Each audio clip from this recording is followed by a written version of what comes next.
Hello বন্ধুরা, সবাই কেমন আছে? আশা করি সবাই খুব ভালো আছে। দেখো, কালকেই আমাদের গণেশ পুজো গেছে। তো কালকে আমি ঘরে একটু গণেশ পুজো দিয়েছিলাম, ঠাকুরের সামনে একটু মানে যতটুকু পেরেছি ততটুকু দিয়েছি।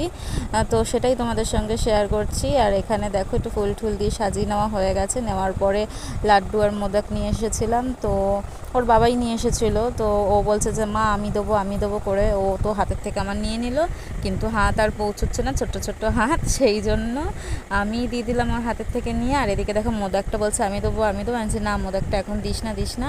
বলতে না বলতে ও টপাস করে ভেঙে নিয়ে দেখো আমার বড় গণেশের পেটে চলে গেছে। কী দুষ্টু হয়েছে।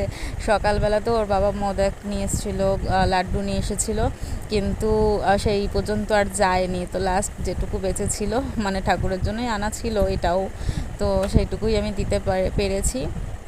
আর সবাই মিলে একবার একটুখানি বলে দাও গণপতি বাপ্পা মোরিয়া। হ্যাঁ, তো কেমন লাগলো ভিডিওটা অবশ্যই কমেন্ট করে জানিও। সবার শুভ কামনার্থে আজকে গণেশ পুজোটা মানে সেরে ফেলেছি।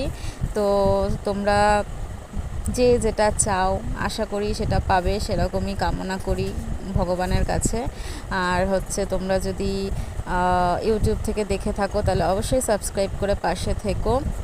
আর ফেসবুক থেকে দেখে থাকলে অবশ্যই ফলো করো এবং সাবস্ক্রাইব করো, দুটোই করো। ভালো লাগলে সাথে থেকো। টাটা সবাইকে।